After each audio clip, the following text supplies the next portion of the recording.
friends, it's Jen Quintana here at Haliokaka Healing Garden. Today is Tuesday, July 18th. Yesterday was the full moon on the 17th in Cancer. And this whole week is lined up to be a massive, we call it a T-square or a grand cross in astrology. And so it's one of those weeks where I think the news headlines will be interesting. This will be the week of news headlines that kind of defines the year in hindsight, and it'll be one of those years that we remember years into the future. So, and it's kind of like, it's not that there's going to be any one big news event, although there could be, but it's going to be one of those. It's like the summer of love, but it's not the summer of love, right? So. It's going to be interesting. What we have going on is we have our two illuminaries, the sun and the moon, both in Cancer conjuncting. So they're together. It's almost like an eclipse, but it's not. It's almost like an eclipse, yeah, but it's not an eclipse. But they're very close, and they are opposite Pluto, which is the planet of transformation. So it's interesting if you know your own birth chart to see what houses that is happening in for you. So whatever house is being illuminated and whatever house is being transformed. So for me, it's my second house being transformed and my 8th house being illuminated. Those are both money houses for me, and I am shifting how I earn money right now. So that's interesting in a big way. So that's happening. And then at the same time, the nodes of the moon are shifting from Taurus and Scorpio into Aries and Libra. Aries is a fire sign, Taurus is an earth sign, Libra is an air sign, Scorpio is a water sign. So it's a very different feeling where the nodes of the moon are. And the nodes of the moon are kind of point us to our life direction. So life is shifting right now from Taurus, which is stable and stubborn and earthy. Scorpio, the south node where we've come from, is turbulent and deep water and emotional. And then we're moving now into Aries, which is more take action, right? It's a fire sign. So that node shift is happening, which is crossing the opposition between Pluto and our illuminaries. And then at the same time, we have some squares happening. So there's Saturn opposite Mars, and then there's Jupiter squaring the nodes, I believe. So there's just this whole grand cross happening, and every planet that is, we call them the personal planets, the slower moving planets, they're all involved, right? We have Saturn, we have Mars, we have the moon, the sun, all there. And also Venus is in the mix, and right now, Venus is direct, but it's slowing down. It's going to go retrograde on the 22nd. And so that's an important thing, too. All the planets are slowing down, stationing, going into retrograde mode, except Mars. Mars is going to keep on going. And it's opposite Saturn, which is the planet of structure.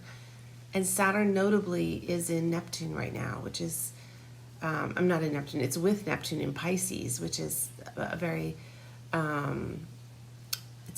Pisces is a sign of like spirituality, and it's a more sensitive sign. And so we saw a few weeks back, I remember we were talking about the Schumann Resonance had this weird anomaly, and I really chalked it up to Saturn kind of bringing structure into the spiritual and the woo-woo. And so we have that opposite Mars, which is what sign is Mars in right now? It's opposite Pisces, so that makes it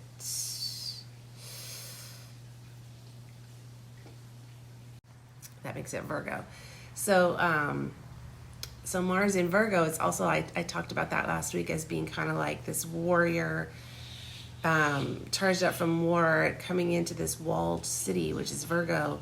How I envisioned Virgo being more controlled and detail oriented, and the townspeople are coming out to prepare food and give shelter to this warrior who's crossing through their land, and the warrior's having to like kind of take a step back down and bring it down a notch to be able to receive what Virgo has to offer, and receive the food and the ration there's like really a lot of like heat forecast. I think they're saying it's the 18th hottest day in Arizona, and like I saw a big iceberg thing fell off into the ocean, and we know it's an El Nino time. There was an oarfish spotted off the coast of Taiwan, which is usually portends a tsunami or an earthquake there.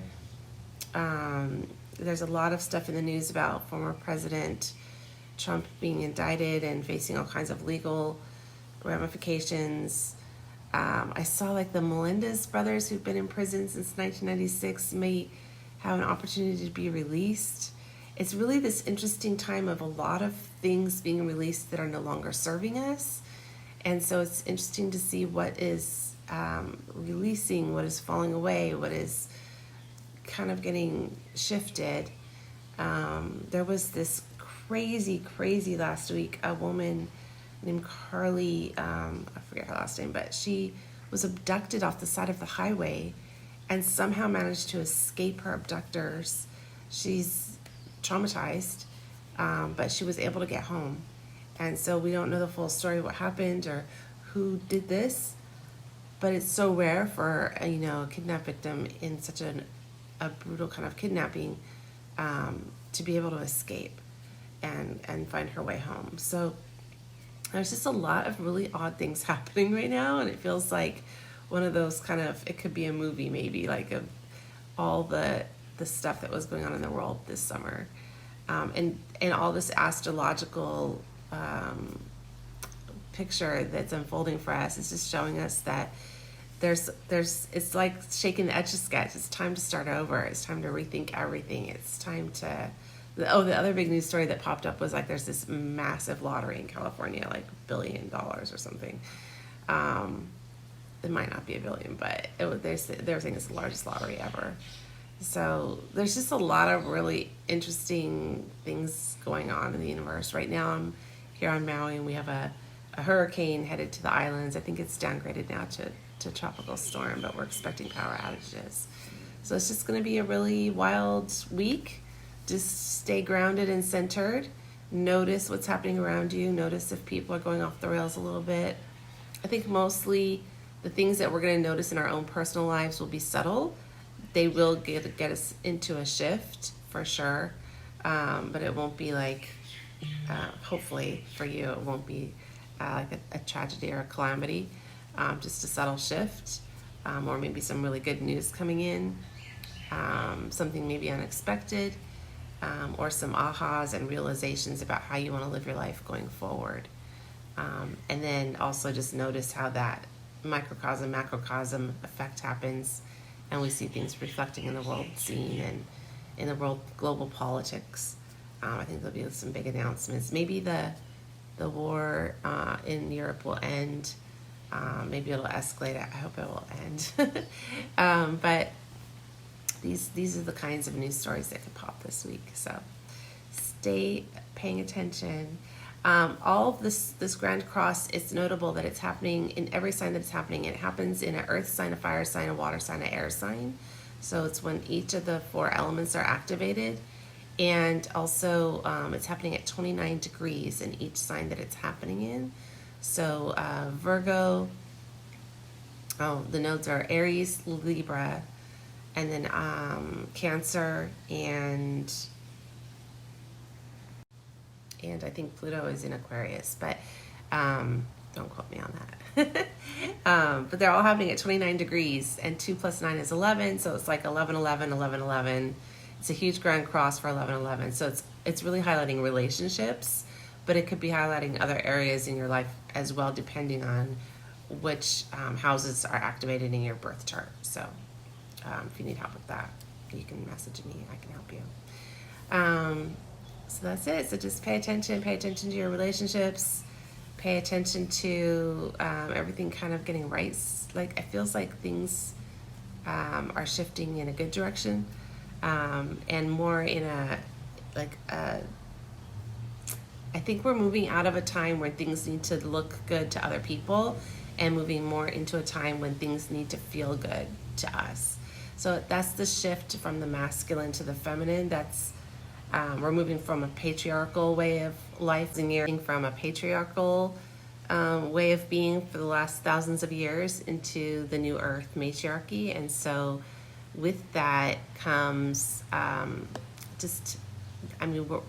that's already started in 2020. It already started, but it's now we're really landing into the new way of being, and the new way of being is different. And so the shift that I'm experiencing is a change in how we evaluate things, a change in how we like everything masculine is shifting into a more feminine focus, right? So it's getting us into balance in a way. So if you think about it, like logic is very masculine oriented and feeling is very feminine oriented. So you're gonna see that a life based on logic and what looks good logically is out, and a life based on what feels good is in. It would not surprise me if all of the soldiers in every army decided they were no longer going to participate and the wars stopped, just because people individually stopped going to war because it's not in alignment with who they are to be in that situation. Something like that. Like there's a cosmic shift in our consciousness collectively that is putting us each individually into our own alignment with who we are and how we feel, as opposed to how we think. So there's a shift from kind of mental activity into heart-centered activity. That's interesting to note. And so I think we just need to watch and we need to see. And I also think that we have these polarities happening, all these polarized news stories. Transgender stuff is popping everywhere. And it's an opportunity for us to embrace both sides of that awareness and bring it back into a centered space, and not to allow ourselves to get into these extremes on any topic. So really that. And then also, I think some things that were kind of popping for me over the weekend were about how do we, it's interesting. I'll share a story with you. So like there's this notion that in order to have a good job, we have to have this certain college degree, right? And it's almost like this, I don't know, it's an interesting thing that we put on ourselves. And so at some point you have enough life experience, the college degree doesn't really matter as much. But in order to get to the job, to get the experience, you have to have the college degree first, which is great. I mean, education is fantastic. But there's some times when that can really just hold us back, right? So we feel like we can't apply for that job or we can't go after that career because we didn't get a specific degree. And I think that's not really true. So it's kind of this new idea of like, what is really true and what is not true? Are you a criminal if you do something that is illegal? Maybe, but is it illegal because it's a man-made law, or is it illegal because it's immoral and you know that in your heart? So there's this kind of conflict between the laws that are put on us and the requirements that are put on us versus what do we know, what's our own intuition and gut instinct, and from our own knowing what is moral and what is immoral. So it's the same thing about religion, right? So religion tells you how to believe, but somewhere deep inside each one of us, we know what our spiritual connection is, and we have intuition and we know what is true. So there's a lot of discernment that we have to take on now as individuals in the new earth, to discern right from wrong, to discern what is true and what. Yeah, so what is, so discernment is the word of the day, I think, for me, or the word of the week, maybe the word of the year. So that's it. I will also say, I just want to mention quickly, and we'll get more into it later in the week maybe, there is also some astrology around, a lot of planets are coming into 8-9 degrees of their sign, or 6 degrees. I see that Venus is moving into 6 degrees, and what happens at some of these degrees. 9 degrees is interesting because anything at 9 degrees is potentially could conjunct or square Aldebaran, which is at 9 degrees Gemini. And then we have quite a few things happening at 29 degrees, which we have another one of the royal 4 stars happens at 29 degrees Taurus. And then there's 3 degrees Pisces so there's 4 royal stars. There's Aldebaran, Antares, Fomalhaut, and the top one is called, I can't remember right now, but there's 4 of them. And so if you're a person who has any of these stars prominently in your birth chart like I do, this is a star system called the Hyades, which is near Pleiades. And so there could be some conjunctions or squares to those stars, those fixed stars that are in our galaxy, which are very interesting. Those are the stars where a lot of wisdom comes from. Saint Michael is associated with Aldebaran, also Christ consciousness.